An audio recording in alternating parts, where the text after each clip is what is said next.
반갑습니다.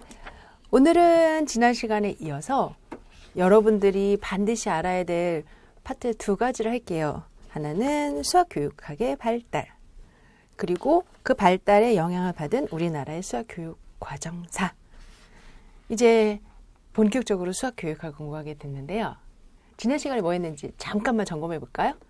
두 가지 했어요. 오리엔테이션이 길었죠. 수학 교육학의 영역을 쫙 한번 공부했어요. 그 중에 지난 시간에는 이쪽 파트에 있는 기초수교라고 그래가지고요. 수학 교육의 특징 중에서, 수학 교육에 관련한 여러 가지 중에서 첫 번째, 수학 이런 게 뭐냐? 이렇게 수학이란 무엇이야? 근데 원래 수학이란 무엇이야? 라는 단어는 잘 쓰지 않아요. 그냥 수학을 왜 가르쳐? 뭐 이렇게 많이 하죠.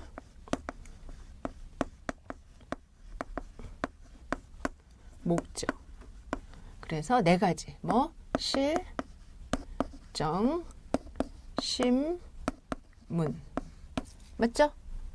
실용적 가치, 정신도야적 가치, 아름다운 심미적 가치, 문화적 가치. 이렇게. 그 다음에 두 번째로 여러분들하고 수업을 하진 않았어요. 하지만 제가 중간중간에 좀 언급을 하지 않았을까요? 바로 수학은 뭐야? 라는 말에 수학을 왜 가르쳐와 비슷한, 바로 수학이 다른 과목과 어떻게 달라? 수학의 특성이라고 이야기하죠. 이 부분 나중에 특강으로 한번 올려드릴게요. 그 다음에 2007 개정 교육과정쯤에는 교사용 지도서 또는 교사용 지도 교육과정 해설서라는 게 있었는데 거기에는 이 성질에 대해 특성에 대해서 나열되어 있는데 자료 올려드릴게요. 실, 추, 형, 계, 직, 논, 일, 특, 이상성. 그래서 요 실용적이다. 실용성, 추상성, 형식성, 계통성, 직관성과 논리성, 일반성과 특수성, 이상성, 이렇게 7가지 있는데요. 이 부분은 아주 어려운 건 아니지만 여러분들이 딱 보고 느낌이 오시죠? 네. 여하튼 이제 이 기본적인 거는 반드시 아셔야죠.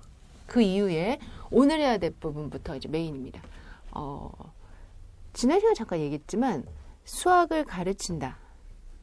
오랫동안 사람들은 수학을 가르치는 거에 대해서 두 가지 견해를 가지고 있었다고 그랬죠.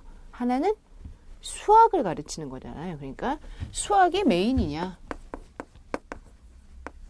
아니면 교육이 메인이냐, 이거 생각나시죠? 그 중에 얘를 접목시켜서 수학, 교육. 뭐랑 비슷하죠? H5. 그러면 H2O가 되잖아요. 그냥 H하고 O가 붙어서 나오는 게 아니라 독립적인 하나의 완벽한 물이라는 게 탄생하는 것처럼 수학 교육도 이제는 하나의 연구 영역으로 당연히 독립되어야죠. 그래야 교사, 여러분들이 하나의 중요한 존재가 되는 거죠. 그런데 이러한 수학 교육 언제부터 있었을까? 오늘 해결을 하는 부분이고 바로 제3장 수학 교육의 발달이라고 합니다. 지금 책을 좀 펴셨죠? 47페이지에 가니까 수학 교육의 발달에 대해서 짧게나마 이렇게 이야기를 했어요. 체계적인 수학 교육의 모습이 갖추어지기 시작한 것은 19세기 말. 19세기 말.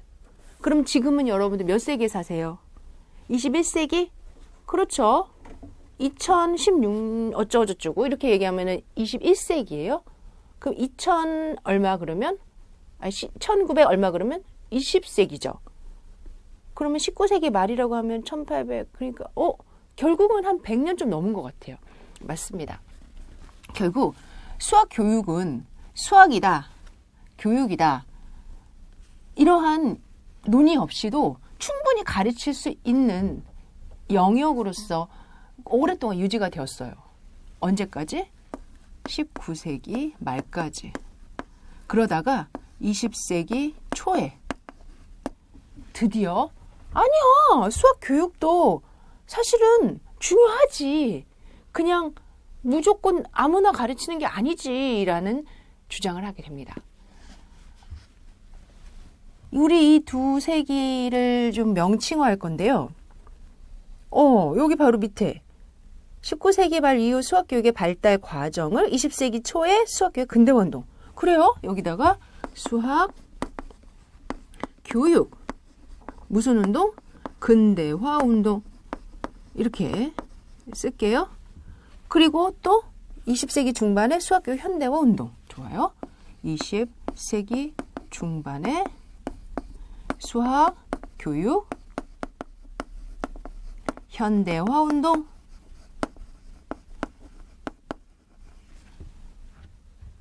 그 다음에 이러한 내용을 통해서 우리는 수학교육의 변화와 그 요인, 그에 대한 반성 등을 토대로 현재와 미래를 보겠다. 이렇게 이야기했네요. 지금 21세기죠. 20세기 초 수학교육 근대운동, 20세기 중반 수학교육 현대운동 다음에는 그냥 21세기인가 보다. 아니에요. 이후에 1970년대에 이 현대운동에 반대하거나 수정해서 나오고 1980년대에 한 번 더 수정해서 나오고 1990년대에 수정해서 나와서 지금의 2000년대까지 온 거예요. 공부를 좀 해보신 분이 계신다면 선생님 저 70년대 알아요. 그렇죠. 영어로는 Back to Basic. 그래서 BTB, Back to Basic, 기초로 돌아가기, Back to Basic. 80년대는 Back to Basic인데 이 베이직이 뭐예요? 라는 거에 대해서 좀 더 초점 맞춘 게 수학에서의 베이직은 그렇죠. Problem Solving이다. Problem Solving.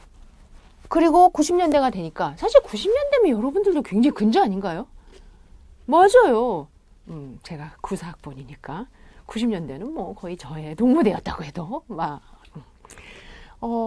바로 최근에 이 분위기를 보아서 수학 교육을 좀 더 이렇게 탄탄하게 하기 위해서 쓴 게 Problem Solving, 문제 해결, 그 이후에 추론, 의사소통, 연결성, 이러한 큰 대목들을 강조해서 수학적 힘, 이렇게 얘기하죠. Math Power. 이렇게. 그러면 이름이 다 붙었어요. 선생님이 그랬어. 수학교육은 이제 만들어져서 연구된 지 100년 됐대. 그 100년 안에 20세기 초에 수학교육 근대운동, 그 다음에 현대운동, Back to Basic, Problem Solving, Math Power. 됐죠?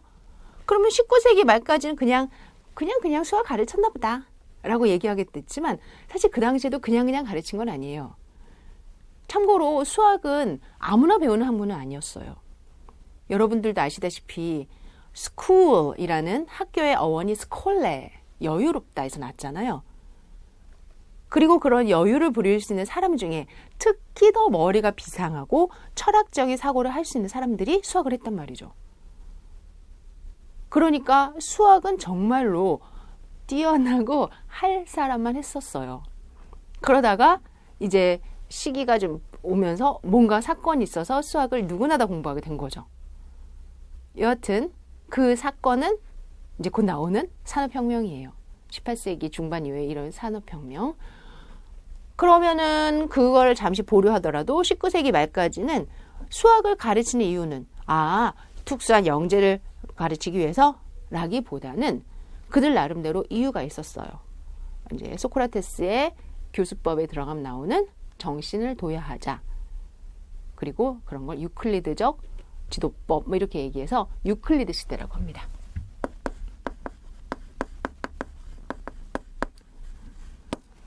(19세기) 말까지 이루어지는 유클리드 시대에 대해서 학습을 하려면 그 당시까지 사상인 플라톤주의, 그리고 소크라테스의 지도법, 그리고 수학이 가지고 있는 이데아적 사상, 또한 수학의 이상성, 본질을 논의하자.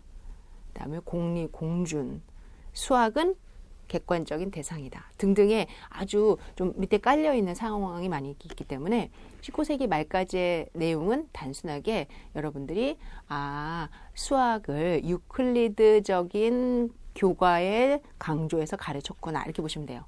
그리고 한 가지만 플러스, 왜 가르쳤어? 그러면 정신을 도야하기 위해서.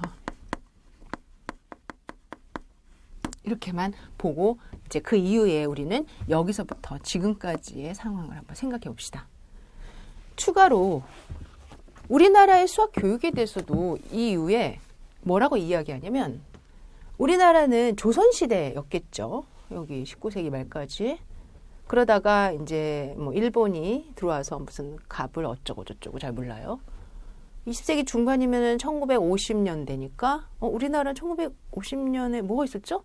6.25? 아, 맞아요. 격동의 시기가 우리나라 요때 있었던 거죠.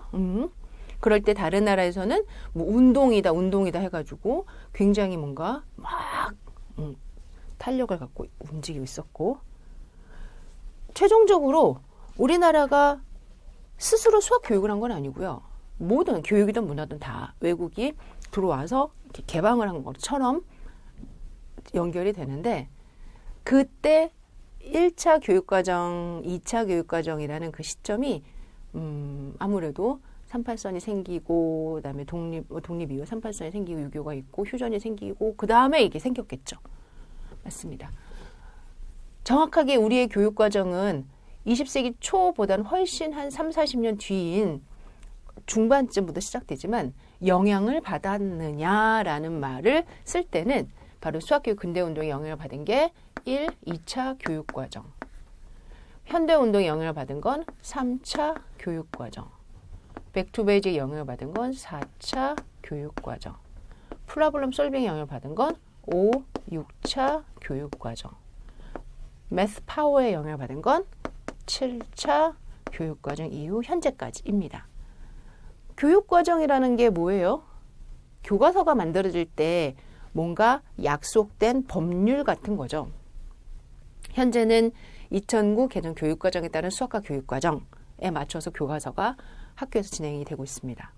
그리고 2015에 새롭게 또 개정된 교육과정이 선포가 됐고, 지금 이 부분과 관련해서 교과서를 열심히 만들고 계시고, 내년 초등학교, 내후년 중학교, 내년에 후년에 전에 고등학교 해가지고 또 반영이 되겠죠. 여하튼 우리나라 또한 자체적으로 수학 교육을 연구는 하고 있지만 전 세계와 발을 맞추고 있구나. 따라서 최종적인 결론은 그거예요. 이건 역사니까 그냥 역사만 아시면 되죠. 현대운동에 뭐 있었다, 근대운동에 뭐 있었다, 이것만 알면 되는데, 바로 1990년대 이후에 있었던 전 세계의 동향이 지금의 교육과정에 그대로 영향을 주고 있다면, 교사로서 우리는 이러한 변화까지 온 그 흐름과 더불어 어떠한 자세를 가져야 되느냐. 따라서 수학교육사는 결국 과거를 통해서 현재까지의 흐름을 알게 되고, 그 흐름을 바탕으로 미래를 생각하는 시간이다라고 생각을 하시면 될 것 같아요. 명칭을 다시 한번 볼게요. 19세기 말까지 유클리드 시대, 20세기 초에 수학교육 근대화 운동, 그 다음에 현대화 운동, 그리고 기초로 돌아가기 운동, 문제 해결 중심 운동, 그 다음에 수학적 힘 강조 운동. 운동이라고는 하진 않지만 이런 흐름이 있다라는 거 먼저 머릿속으로 딱 잡은 다음에 수업을 시작 한번 해봅시다.